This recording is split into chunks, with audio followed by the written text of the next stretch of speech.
पाठ 2 वर्ण विचार। वर्ण विचार के पहले भाग में हमने स्वर के बारे में पढ़ा और जाना कि किस तरह से स्वरों का लिखित रूप का प्रयोग किया जाता है, किस तरह उनका उच्चारण किया जाता है। वर्ण के दूसरे भाग में आज हम व्यंजनों के बारे में पढ़ेंगे। व्यंजनों का उच्चारण, उनका रूप, उनके नियम, किस तरह से हम प्रयोग में लाते हैं। आइए पढ़ते हैं। व्यंजन। जिन वर्णों का उच्चारण स्वरों की सहायता से किया जाता है वे व्यंजन कहलाते हैं। व्यंजनों में हम क, ख, ग, घ, अंग ये सब व्यंजन कहलाते हैं। क्योंकि ये अपने आप में पूर्ण नहीं होते, हर एक व्यंजन के साथ और मिला हुआ होता है, तब यह अपने आप में पूर्ण होता है। इसीलिए इनका उच्चारण करते समय हमें स्वरों की सहायता लेनी पड़ती है। उच्चारण के आधार पर व्यंजनों के 3 भेद होते हैं: स्पर्श व्यंजन, अंतस्थ व्यंजन, ऊष्म व्यंजन। पहला स्पर्श व्यंजन। स्पर्श यानी कि छूना। जिन वर्णों का उच्चारण करते समय श्वास वायु मुख के किसी न किसी भाग को स्पर्श करती हुई निकलती है, वे स्पर्श व्यंजन कहलाते हैं।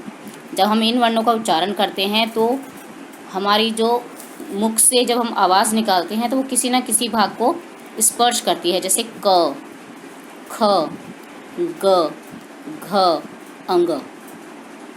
इसीलिए इनको स्पर्श व्यंजन कहा जाता है।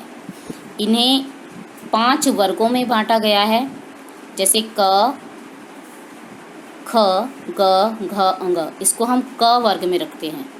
उसी तरह से च वर्ग में आते हैं। च वाली लाइन जो आएगी वो पूरी च वर्ग में आएगी। यहाँ पर कॉलम बना हुआ है, उसमें आप देख सकते हैं ट वर्ग, ट, ठ, ड, ढ, अन। त वर्ग में त, थ, द, ध, न। प वर्ग में प, फ, ब, भ, म। इन व्यंजनों के पहले वर्ण के आधार पर ही इनका नाम रखा गया है। क के लिए क वर्ग, च के लिए च वर्ग, उसी तरह से ट, त और प वर्ग इनको नाम दिया गया है। अंतस्थ व्यंजन। इन वर्णों के उच्चारण के समय जीवा का स्पर्श मुख के किसी विशेष भाग से नहीं होता। हवा मुख अंगों से कम टकराती है और श्वास की अंतःगति होती है, इसलिए ये अंतस्थ व्यंजन कहलाते हैं। ये संख्या में 4 हैं: य, र, ल, व। अंतस्थ व्यंजन। जब हम इनका उच्चारण करते हैं तो जो हमारी जीभ का स्पर्श है वह मुख के अंदर किसी भी विशेष भाग से नहीं होता। इनको हम स्वतंत्र रूप से इनका हम उच्चारण कर सकते हैं। अगर हम उच्चारण करके देखें य, र, ल, व, ये संख्या में 4 ही होते हैं। इसके बाद आता है ऊष्म व्यंजन। ऊष्म। इन वर्णों का उच्चारण करते समय जब श्वास मुख से रगड़ खाती हुई तीव्र गति से बाहर निकलती है, जिससे ऊष्मा उत्पन्न होती है, इसलिए इन्हें ऊष्म व्यंजन कहा जाता है। ऊष्म व्यंजनों का जब हम उच्चारण करते हैं तो जो हमारी सांस, जो हम इनका उच्चारण करेंगे तो वो सांस बाहर की तरफ निकलेगी। अगर आप उच्चारण करके देखें श, श, स, ह, इसीलिए इनको ऊष्म व्यंजन कहा जाता है। इनकी संख्या भी 4 होती है। स्पर्श व्यंजनों की संख्या 25 बताई गई है। अंतस्थ व्यंजनों की संख्या 4 होती है और ऊष्म व्यंजनों की संख्या भी 4 होती है। आगत ध्वनियाँ। आगत, आया हुआ। आगत का अर्थ होता है आया हुआ। ध्वनियाँ, जो ध्वनियाँ जिनको हम सुनते हैं उनको ध्वनि बोला जाता है, और जब लिखते हैं तो उसको हम वर्ण बोलते हैं। तो विदेशी भाषाओं के कुछ शब्द हिंदी में आ जाने के कारण कुछ विदेशी ध्वनियाँ भी हिंदी में सम्मिलित की गई हैं। उसमें से एक है स्वर ओ।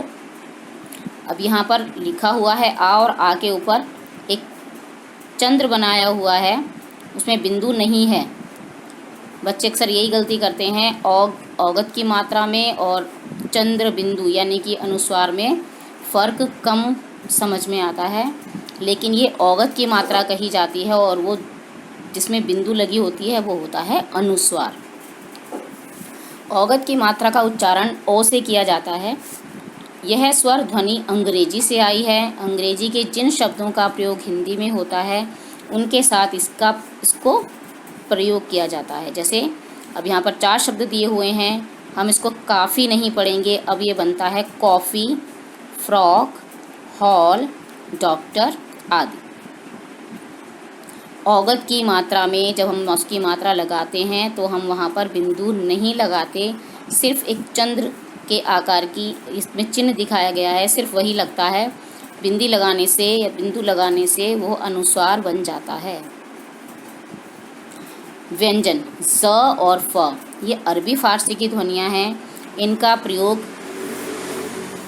शब्दों में किया जाता है, जैसे जहाज़, ज़रूर, सफ़ेद, फसल आदि। इसीलिए इनको आगत ध्वनियाँ कहा जाता है, क्योंकि ये दोनों स्वर और व्यंजन औ, ज़ और फ ये विदेशी ध्वनियाँ हैं जिनको हिंदी में सम्मिलित किया गया है। संयुक्त व्यंजन संयुक्त का अर्थ होता है मिलना, एक साथ मिलकर किसी शब्द को बनाना, उसको बोलते हैं संयुक्त। संयुक्त व्यंजन जब 2 स्वर रहित व्यंजन मिलकर एक नए व्यंजन का निर्माण करते हैं तो वे संयुक्त व्यंजन कहलाते हैं। ये संख्या में 4 हैं, क्ष, त्र, ज्ञ, श्र। जब हम व्यंजन लिखते हैं तो हमारी जो आखिर की हम पंक्ति में लिखते हैं अक्ष, त्र, ज्ञ, ये संयुक्त अक्षर में आते हैं, इसलिए इनको हम व्यंजनों में इनकी गिनती नहीं करते, इनको हम संयुक्त व्यंजन में गिनते हैं। क्यों? क्योंकि ये 2 व्यंजनों के मिलने से बनता है। जैसे अब यहाँ पर देखिए क, हलंत, और जैसे मैंने बताया था ये जो प्लस का साइन होता है इसको हम हिंदी में धन बोलते हैं, इसलिए इसका हम उच्चारण करेंगे क, हलंत, धन, श, हलंत, धन, अ। इन तीनों को मिलाने से बनता है अक्ष, और इसी से हमें शब्द मिलते हैं क्षत्रिय, क्षमा, रक्षक, भिक्षा। दूसरा शब्द है त, हलंत, धन, र, हलंत, धन, अ, त्र, त्रिवेणी, पत्र, छात्र, त्रेता।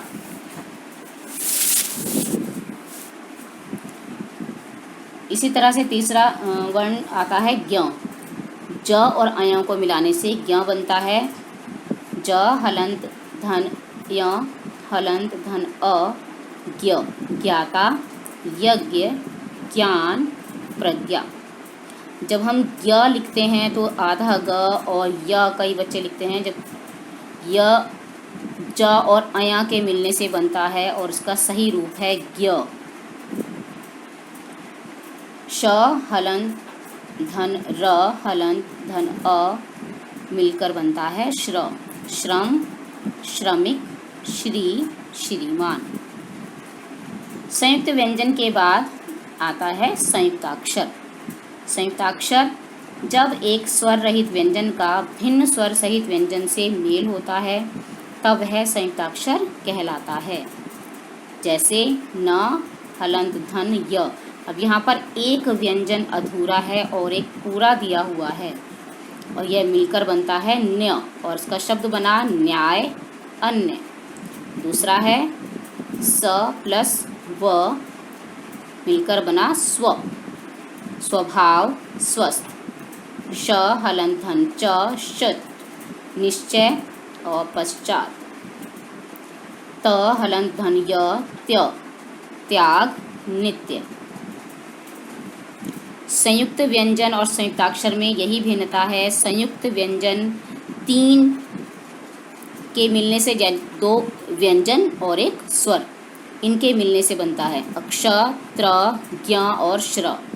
जबकि संयुक्ताक्षर में सिर्फ 2 व्यंजन हैं, जिसमें एक आधा व्यंजन है जिसके नीचे हलंत लगा हुआ है और एक व्यंजन पूरा है।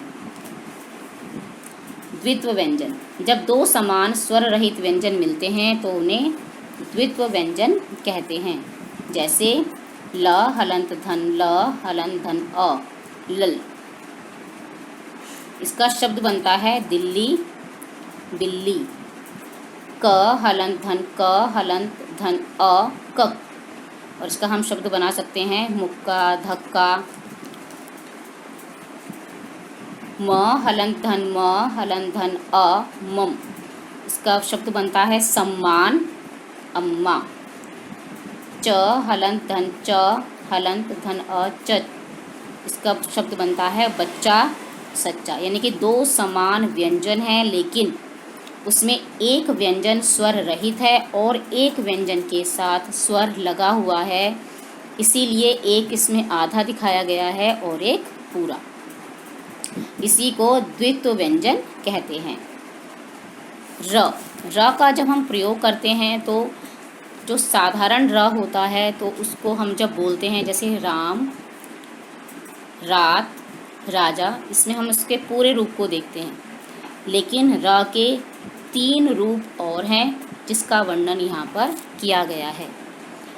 पहला, र जब स्वर रहित र के बाद यदि कोई व्यंजन आए तो वह अपने आगे आने वाले वर्ण के ऊपर रेफ के रूप में लगाया जाता है। रेफ यानी कि ऊपर। जैसे यहाँ पर उदाहरण दिया गया है, र हलंत धन म हलंत धन अ। अब यहाँ पर र के सामने कोई भी व्यंजन नहीं है, र के बाद व्यंजन दिया हुआ है, इसलिए यह अपने आगे आने वाले व्यंजन के ऊपर लगाया गया है। इसी को कहते हैं रेफ की मात्रा, र की रेफ की मात्रा।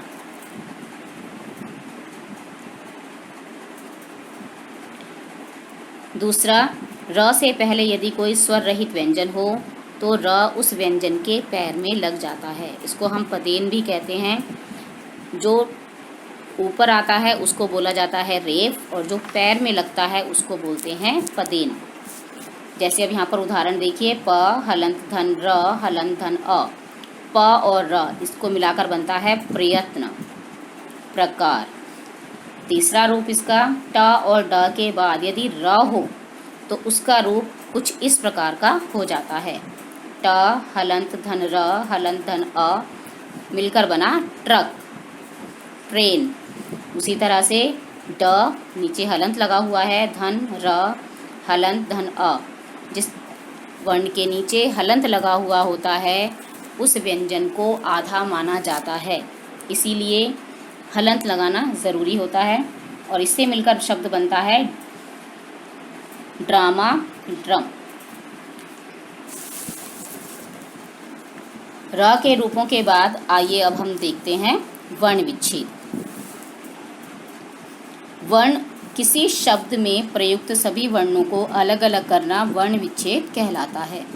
वर्ण, जैसे कि पहले बताया गया, जो लिखित रूप होता है वह वर्ण कहलाता है और विच्छेद का मतलब होता है अलग करना, उनको अलग अलग कर देना। तो इसका पूरा अर्थ हुआ वर्ण विच्छेद, यानी कि वर्णों को अलग अलग करके लिखना, चाहे वह स्वर हो या फिर व्यंजन।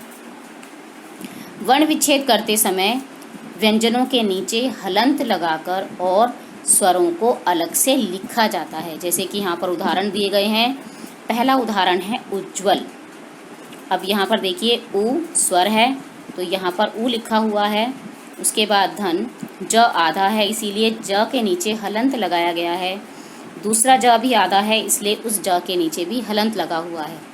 जो अक्षर आधे होते हैं उनके साथ अ का उच्चारण या अ को नहीं लिखा जाता, इसीलिए यहाँ पर अ नहीं लिखा गया है। उसके बाद का व्यंजन है व, और व अपने पूरे रूप में है, इसीलिए यहाँ पर व के साथ अ को जोड़ा गया है।